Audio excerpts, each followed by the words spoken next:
Assalamualaikum dan selamat sejahtera. Saya Diana dan akan membentangkan tentang pengenalan. Kumpulan kami telah memilih syarikat Lotus untuk laporan kajian bertulis ini. Lotus yang sebelumnya dikenali sebagai Tesco merupakan sebuah rangkaian peruncitan di Thailand yang melalui pemerolehan operasi di Malaysia sejak tahun 2020. Projek ini merangkumi topik berkenaan dengan pengenalan dan sejarah syarikat, perancangan strategik seperti pernyataan visi dan misinya serta latar belakang organisasi. Seterusnya, laporan ini juga membincangkan tentang jenis keputusan yang diperoleh dari hasil kajian seperti jenis keputusan yang diprogramkan dan tidak diprogramkan. Selain itu, ia juga membincangkan tentang model pembuatan keputusan serta gaya pembuatan keputusan yang dipraktikkan oleh syarikat ini. Di samping itu, kesimpulan tentang keseluruhan laporan juga telah kami sediakan, iaitu pautan ke laman web yang memberikan kami tentang maklumat yang berkaitan. Akhir sekali, antara objektif kajian untuk projek berkumpulan ini ialah untuk 1. Mengenal pasti jenis keputusan yang terdapat dalam organisasi kajian. Yang kedua, mengenal pasti model pembuatan keputusan yang diamalkan dalam organisasi kajian. Dan yang terakhir adalah menganalisis gaya pembuatan keputusan yang diamalkan dalam organisasi.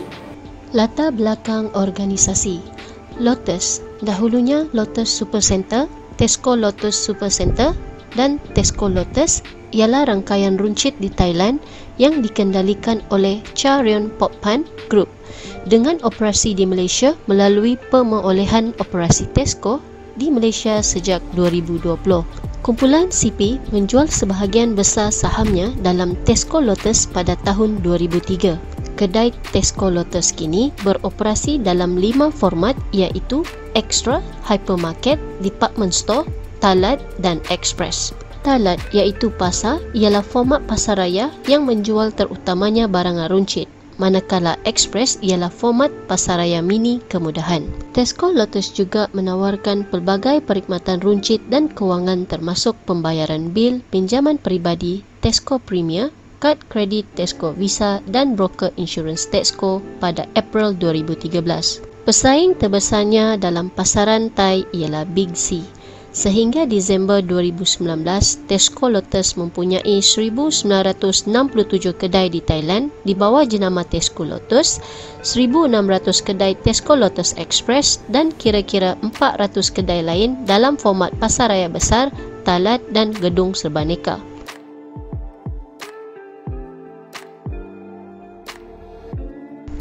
Misi dan visi Lotus ialah melayan pelanggan, komuniti dan planet kami dengan lebih baik sedikit setiap hari. Pelanggan, semua yang kami lakukan bermula dan berakhir dengan pelanggan kami. Dengan memahami pelanggan kami boleh menjangka dan bertindak balas terhadap keperluan dan jangkaan mereka. Komuniti, peranan yang kami mainkan dalam beribu-ribu komuniti yang kami layani adalah penting, sama ada mewujudkan pekerjaan yang baik, menyokong pembekal dan pengeluar tempatan atau membantu tujuan tempatan melalui program komuniti kami. Nilai atau falsafah yang dipegang oleh Lotus. Tiada siapa yang berusaha lebih keras untuk pelanggan. Pertama, fahami pelanggan. Kedua, jadilah yang pertama untuk memenuhi keperluan mereka. Dan ketiga, bertindak secara bertanggungjawab untuk komuniti kita. Kita layan orang macam mana mereka nak dilayan. Pertama, bekerja sebagai satu pasukan. Kedua, mempercayai dan menghormati antara satu sama lain. Ketiga, dengar, sokong dan ucapkan terima kasih. Dan yang keempat, berkongsi ilmu dan pengalaman. Tujuan kami memilih Lotus sebagai organisasi kajian adalah untuk yang pertama, mengkaji faktor-faktor yang mempengaruhi proses membuat keputusan di kalangan pengguna dalam membeli sesuatu barangan. Kedua, kajian ini turut melihat perbezaan faktor-faktor yang mempengaruhi proses membuat keputusan pembelian barangan di kalangan pengguna. Dan yang ketiga adalah untuk memahami dan mengetahui lebih terperinci tentang keputusan yang diprogramkan dan keputusan yang tidak diprogramkan, modal pembuatan keputusan serta gaya pembuatan keputusan berdasarkan contoh-contoh situasi yang berlaku di pasaraya Lotus. Terdapat dua jenis keputusan yang boleh diambil apabila Lotus perlu membuat keputusan sebelum keadaan sukar atau ketidakpastian, iaitu dibagi pada dua. Yang pertama ialah keputusan yang diprogramkan, yang kedua ialah keputusan yang tidak diprogramkan. Okey, keputusan yang diprogramkan ialah keputusan yang dibuat untuk menyelesaikan masalah yang sering berlaku. Masalah yang boleh dijangkakan dan segala keputusan telah ditetapkan, dibuat mengikut polisi.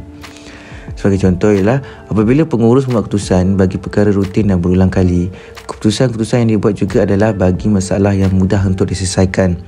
Pengurus hanya mengikut panduan-panduan yang disediakan dalam organisasi sendiri dalam menyelesaikan masalah tersebut. Keputusan ini juga membolehkan pengurus membuat keputusan yang sama bagi masalah yang sama. Okey, kita pergi pada keputusan yang tidak diprogramkan.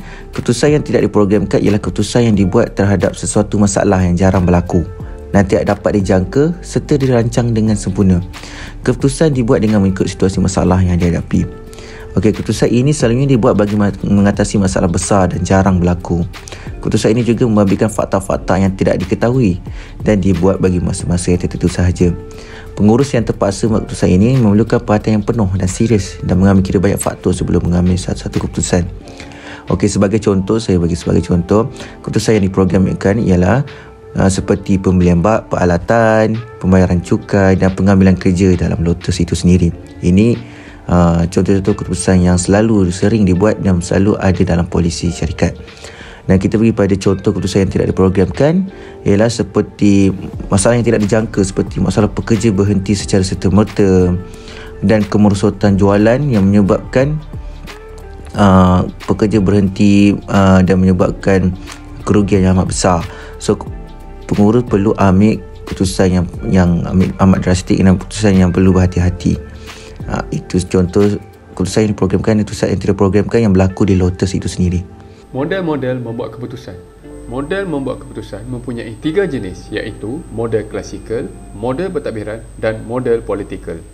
Model-model ini mempunyai fungsi untuk memahami dan menerangkan sesuatu perkara. Model membuat keputusan dan contoh keputusan adalah seperti berikut. Model klasikal iaitu jelas, secara rasional dan maximizing. Model pentadbiran pula seperti kabul, sekadar memenuhi syarat dan certifying. Dan yang ketiga pula iaitu model politikal, di mana contoh membuat keputusannya adalah seperti pelbagai dan bercanggah, rundingan, tawar-menawar, rumit untuk dicapai. Model klasikal. Tesco merupakan pasaraya terbaik terbesar Britain. Pada Mac 2020, Tesco sah menjual perniagaan mereka di Malaysia dan Thailand. Secara jelas dapat dilihat dalam model membuat keputusan klasikal ini, Tesco telah membuat keputusan dengan jelas dan rasional. Penjualan operasi Asia itu akan membolehkan rantaian pasaraya tersebut mendapat penyerapan tunai untuk meneruskan penyusunan semula perniagaan di UK yang berdepan dengan kesukaran termasuk pembuangan pekerja dan akan menumpukan perniagaan sepenuhnya di Eropah. Hal ini jelas dilihat Tesco secara rasional menjual beberapa perniagaan mereka di Asia demi memberi tumpuan kepada pasaran United Kingdom, Ireland dan Eropah Tengah serta memperkecilkan kumpulan mereka. Model pentadbiran. Pasaraya Lotus yang dulunya dikenali sebagai Tesco pernah mengalami gangguan rantaian bekalan susulan sebahagiannya mengalami masalah kesan daripada bencana banjir. Hal ini disebabkan ketidakpastian pembekal menghantar bekalan kepada pasaraya Lotus ekoran keadaan cuaca dan keadaan banjir yang tidak menentu. Banyak tanaman dan ternakan pembekal yang terjejas membuatkan pihak Lotus perlu membuat pencarian alternatif penyelesaian dan membuat keputusan dengan menggunakan pendekatan certifying berdasarkan pengalaman lepas. Akibat daripada kesan itu, Lotus telah mengambil pendekatan di mana mereka menutup operasi mereka buat sementara waktu atau beroperasi kepada kapasiti 50% yang mempunyai kesan langsung kepada rantaian bekalan Lotus. Model politikal. Model politikal mirip kepada model yang diguna pakai oleh kebanyakan pengurus dan ahli politik. Model politikal adalah sesuatu keputusan yang bakal diambil adalah kompleks dan melibatkan percanggahan pendapat serta rumit untuk dicapai. Contohnya, mengambil kira terdapat setengah pemain industri yang tidak bersetuju tentang pembukaan Tesco ataupun Lotus. Hal ini kerana sekiranya pasaraya Lotus tiada di Malaysia, kawasan dahar tanah tersebut secara tidak langsung terus dapat membangunkan ekonomi Bumiputera. Dari sudut pandangan kerajaan pula, pembukaan pasaraya Lotus ini dapat mewujudkan puluhan ribu peluang perniagaan dan pekerjaan di kalangan usahawan di Malaysia secara tidak langsung dapat menjana ekonomi negara. Gaya pembuatan keputusan. Terdapat beberapa gaya pembuatan keputusan di kalangan pengguna di Lotus yang telah dikenal pasti. Gaya pembuatan keputusan yang pertama adalah fleksibel, iaitu pengguna keliru dengan pilihan yang banyak. Contoh keputusan adalah pengguna keliru dengan maklumat barangan yang terlalu banyak dan pilihan barangan yang banyak. Seterusnya adalah tegas, iaitu tabiat setia pada jenama. Pengguna konsisten dan setia dengan jenama barangan atau pasaraya yang sama. Seterusnya, integratif, iaitu gerak hati pengguna cuai. Pengguna membuat transaksi pembelian dengan gerak hati pembelian tidak dirancang terlebih dahulu dan dibeli dalam keadaan cuai. Gaya pembuatan keputusan yang seterusnya adalah hierarki, iaitu kesempurnaan, kesedaran pada kualiti tinggi. Kesedaran terhadap barangan yang berkualiti tinggi ingin untuk membuat pilihan yang tepat apabila membeli barangan. Seterusnya adalah sistematik, kesedaran harga. Pengguna berputus untuk mengambil tahu terhadap nilai barangan yang terbaik, membelinya pada harga jualan atau membuat pilihan barangan dengan harga yang paling rendah. Seterusnya adalah sistematik, iaitu kesedaran pada jenama. Pengguna menilai keperluan atau keinginan untuk membeli jenama yang sudah terkenal, jenama yang mempunyai harga yang lebih tinggi. Gaya pembuatan keputusan ditakdirkan sebagai kebiasaan dalam berfikir dan membuat keputusan. Ia tiada kaitan dengan kepintaran dan mudah dibentuk menerusi pengalaman seperti pengalaman berinteraksi dengan orang lain dan pengalaman langsung dengan maklumat dan keputusan. Ia juga tidak boleh dinilai sebagai bagus atau tidak bagus dan keberkesanannya bergantung kepada situasi. Sebelum pengguna datang ke Lotus untuk mendapatkan barangan keperluan mereka, mereka perlu membuat beberapa keputusan untuk menjalankan transaksi pembelian. Antara sebab-sebab pembuatan keputusan perlu dilakukan adalah kerana untuk mengelakkan pengguna keliru dengan pilihan yang banyak dan ingin mendapatkan keputusan yang meyakinkan. Jika keputusan tidak dibuat, beberapa perkara boleh terjadi.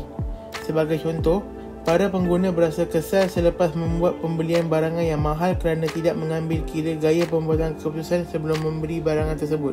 Kesimpulannya, kemahiran membuat keputusan melibatkan keupayaan untuk menggunakan semua maklumat yang ada untuk menilai situasi dan membuat keputusan yang rasional dan bermaklumat.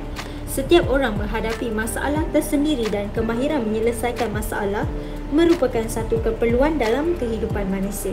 Akhir kata, akal fikiran yang telah dikurniakan oleh Tuhan merupakan satu anugerah yang tiada tandingannya. Dalam topik ini, kami telah membincangkan tentang kemahiran pembuatan keputusan. Perkara seperti jenis keputusan juga telah dijelaskan. Laporan ini juga telah menerangkan beberapa model pembuatan keputusan yang boleh menjadi panduan kepada kita semua.